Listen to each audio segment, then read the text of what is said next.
ओम गणेशाय नमः। ओम नमः शिवाय। मैं निखिल ज्योतिष आचार्य आप सभी का मेरे चैनल पर पुनः स्वागत करता हूं।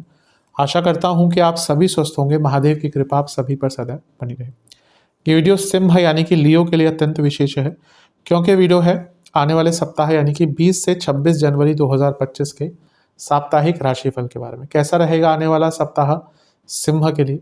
मेरा जो साप्ताहिक राशिफल होता है वो प्रमुखतः चंद्रमा और उनकी गति पे आधारित होता है। चंद्रमा एक ऐसे विशेष ग्रह हैं जो बहुत तेज गति से भागते हैं और करीबन 2.25 से 2.5 दिन में अपनी राशि बदल लेते हैं। तो स्वाभाविक है कि पूरा हफ्ता जो कि 7 दिन का होता है उसमें चंद्रमा कई बार राशि बदलेंगे। चंद्रमा मन के कारक हैं और उनकी विशेषता ये होती है कि जिस भी भाव में जाते हैं उसको एक्टिवेट कर देते हैं, जिन भी ग्रहों के संपर्क में आते हैं उनको एक्टिवेट कर देते हैं। इसीलिए साप्ताहिक राशिफल की विशेषता बढ़ जाती है। किस प्रकार से चंद्रमा के इस गोचर को समझें, क्या बदलाव उस गोचर से आ सकता है, ज्योतिष के माध्यम से गाइडेंस प्राप्त करें, इन सभी चीज़ों के लिए साप्ताहिक राशिफल अति विशेष होता है। यदि आपकी लग्न राशि या चंद्र राशि सिंह है, दोनों ही गाइडेंस के लिए इस राशिफल को देख सकते हैं। जहाँ से आपको ज़्यादा सूट करता है, रिलेट करता है, वहाँ से इसको ऑब्जर्व कीजिए। व्यक्तिगत तौर पर मेरा मानना है लग्न राशि से देखेंगे तो अच्छा। इनकेस आपको नहीं पता अपनी लग्न राशि तो चंद्र राशि से भी इसको ऑब्जर्व कर सकते हैं। शुरू करते हैं।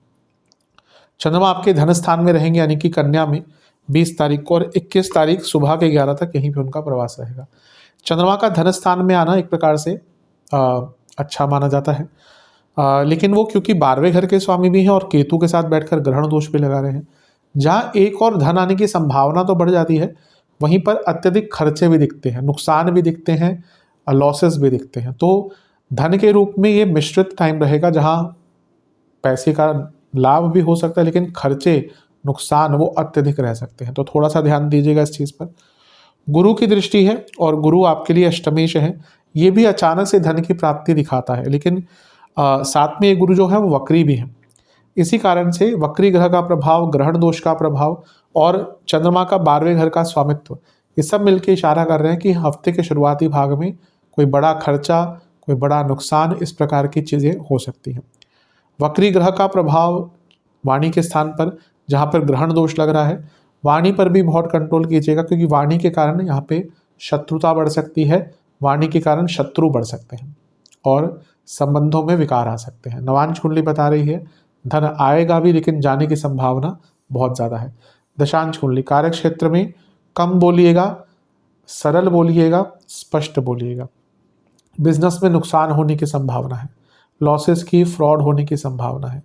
लव लाइफ ठीक है, यहाँ पर ऐसा लग रहा है कि थोड़ी सी ज़्यादा एक्सपेक्टेशन दोनों ही साइड कर रहे हैं और ये हमेशा किसी भी रिलेशनशिप को ख़राब करेगा।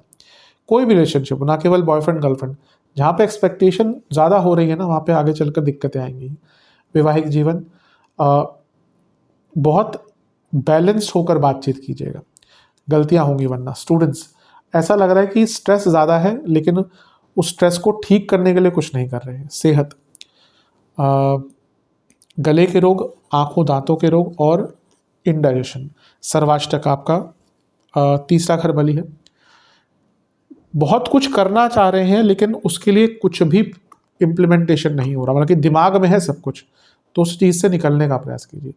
चंद्रमा आपके तीसरे घर में आ जाएंगे 21 तारीख को सुबह के 11 बजे और 23 तारीख रात के करीबन 11 तक यहीं पर रहेंगे। इसी दिन मंगल भी पतित हो जाएंगे, पिछली राशि में गिर जाएंगे। नहीं देखा आपने वो वीडियो तो मेरे चैनल पर वीडियो है मंगल के पतित होने का, मैंने बना ही दिया है ऑलरेडी। चंद्रमा का तीसरे घर में आना एक प्रकार से अच्छा होता है। जीवन आगे बढ़ता है, जीवन को एक गति प्रदान होती है, हिम्मत आती है, गलतियां समझ में आती है, गलतियों पर काम करने का मौका मिलता है। मंगल से त्रिकोण में है और मंगल योग कारक है और अभी अभी गिरे हैं, तो कोई भी ग्रह एक दूसरे से त्रिकोण में होता है तो उसका डायरेक्ट इम्पैक्ट पड़ता है, मैं बहुत बार बता चुका हूँ। तो यहाँ पे अपने जीवन में बड़े बदलाव लाने के लिए, अपनी इच्छाओं को समझने के लिए, अपने धन को समझने के लिए, धन के संबंधित कार्यों को, फाइनेंशियल मैटर्स को समझने के लिए ये टाइम बहुत अच्छा है, उन पर काम करने के लिए टाइम बहुत अच्छा है। नेगेटिव ये है कि गुरु से क्योंकि छठे में हो गए तो शकट योग बन गया, तो कुछ बहुत महत्वपूर्ण कार्यों में डिले आ सकता है, क्योंकि शकट योग से क्या होता है, चीज़ें स्लो हो जाती हैं, तो इसका एक नेगेटिव इम्पैक्ट पड़ सकता है। अदरवाइज ये समय आगे बढ़ने का है, नया सीखने का है कुछ, और अपने कार्य क्षेत्र में या पर्सनल लाइफ में चीज़ों को सुधारने का है। नवांश कुंडली कह रही है कि अगर एक्टिव रहेंगे तो नए मौके मिलेंगे। दशांश कुंडली कार्य क्षेत्र में स्ट्रेस बहुत रहेगा, गलतियां भी हो सकती हैं, थोड़ा सा ओवर एक्साइटमेंट से बचना है। करियर में, बिजनेस में बहुत अच्छा टाइम है, नए मौके, नई संभावनाएं, नए काम मिलते हुए दिख रहे हैं। लव लाइफ, यहाँ पे भी चीज़ें अच्छी हैं। अगर प्रॉब्लम्स चल रही थी तो साथ में बैठकर सुलझाने का टाइम है और रिलेशनशिप को आगे बढ़ाने का टाइम है। वैवाहिक जीवन, कम्युनिकेशन प्रॉब्लम बहुत दिख रहे हैं, पैसों की बात हो, ईगो क्लैशेस हो, इन लॉज हो, दिक्कतें आएंगी। स्टूडेंट्स, अच्छा टाइम है। हफ्ते के शुरुआती भाग से थोड़ा सा आगे बढ़ते हुए दिख रहे हैं। एक रियलाइजेशन होगा कि हाँ, कहाँ पे गलतियाँ हैं और वो रियलाइजेशन के द्वारा अपनी गलतियों को सुधारने का मौका मिलेगा। सेहत, गले के रोग बने रहेंगे, बीपी की प्रॉब्लम तंग कर सकती है, इन्फेक्शंस हो सकते हैं और ईएनटी की प्रॉब्लम।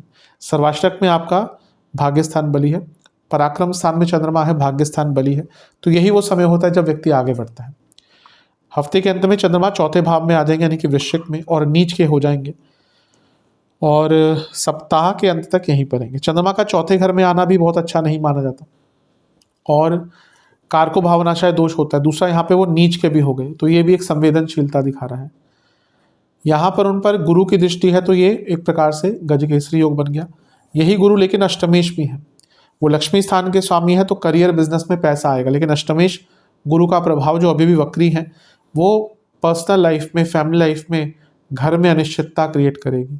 घर में पैसों को लेकर झगड़े हो सकते हैं, घर में ईगो क्लैशेस हो सकते हैं, माता जी की तबीयत के लिए टाइम अच्छा नहीं है। यहाँ पर राहु का प्रभाव भी है, तो नीच के चंद्रमा, कारको भावनाशय दोष और राहु का प्रभाव अष्टम से। गलतियां करेंगे, गंभीर गलतियां करेंगे, अपने इमोशंस पर कंट्रोल नहीं रख पाएंगे और उसके कारण कुछ ऐसी बातें बोल देंगे लोगों को जिसका एक नेगेटिव इम्पैक्ट पड़ेगा। तो बहुत ज़्यादा ध्यान देने की आवश्यकता है। खर्चों पर नियंत्रण यहाँ पे भी रखना है, वाणी पर नियंत्रण, भावनाओं पर नियंत्रण, और किसी पर भरोसा यहाँ पर नहीं करना। अपने मन में जो बातें चल रही हैं उनको एक्सप्रेस मत कीजिएगा। क्यों कह रहा हूँ ऐसा? क्योंकि आपके मन में ऐसी बातें चलेंगी जो वास्तविकता से परे होंगी, हाइपोथेटिकल होंगी, आपके विचार में सही होंगी शायद, लेकिन सही वास्तविकता में नहीं होंगी। इसलिए जितना कम बोलेंगे ना यहाँ पे, उतना आपके लिए अच्छा रहेगा। यहाँ पर शनि देव का प्रभाव भी है, तो रही सही कसर वो भी पूरी कर रहे हैं, तो विषदोष भी बन गया। इसीलिए हफ्ते का अंतिम भाग, करियर हो, बिजनेस हो, वहाँ पे पैसा बढ़ सकता है, लेकिन मानसिक रूप से इमोशनली बहुत कष्टकारी होगा। नवांश कुंडली, बिल्कुल अपनी मन की बातों को किसी को मत बोलेगा, जैसे मैंने कहा ना अभी थोड़ी देर पहले एक्सप्लेन किया। दशांश कुंडली, कार्य क्षेत्र में बहुत स्ट्रेस रहेगा, कार्यभार बढ़ सकता है, गलतियां होने की संभावना ज़्यादा है। बिजनेस में गाइडेंस की आवश्यकता दिख रही है, किसी से बातचीत कीजिएगा जो आपकी प्रॉब्लम को समझे। लव लाइफ, प्लानिंग का टाइम है, आगे बढ़ने का टाइम है, साथ में बैठकर किस प्रकार से रिलेशनशिप को ठीक करना है, फ्यूचर क्या है, वो प्लानिंग का टाइम है। वैवाहिक जीवन में बहुत बड़े झगड़े होंगे और ऐसे झगड़े हो सकते हैं जो फिर इमोशनली बहुत हर्ट करेंगे। कम बोलिएगा। स्टूडेंट्स की जहाँ तक बात है, आपको एक दिशा नहीं मिल रही, वो दिशा ढूंढने के लिए कोई गुरु ढूंढिए, कोई गुरु तुल्य व्यक्ति ढूंढिए, कोई ऐसा व्यक्ति ढूंढिए जो आपको रास्ता दिखा सके। सेहत की जहाँ तक बात है, नसों के रोग, कफ रोग बने रहेंगे, छाती के रोग, चेस्ट की प्रॉब्लम और लोअर बैक में प्रॉब्लम हो सकती है। नवांश कुंडली सर्वाष्टक में आपका धन स्थान बली है, धन आ सकता है जैसे मैंने अभी इंडिकेट किया, लेकिन सब हफ्ते का जो अंतिम भाग है वो इमोशनली सबसे कष्टकारी रहेगा। उपाय के स्वरूप में सूर्य चालीसा का 2 बार पाठ करके सूर्य देवता को जल अर्पण करें। आशा करता हूँ कि वीडियो काम आएगी। चैनल पर नए हैं, सब्सक्राइब कीजिए, वीडियो को लाइक कीजिए। मिलता हूँ आप सभी से मैं अगली वीडियो में, तब तक के लिए ओम नमः शिवाय।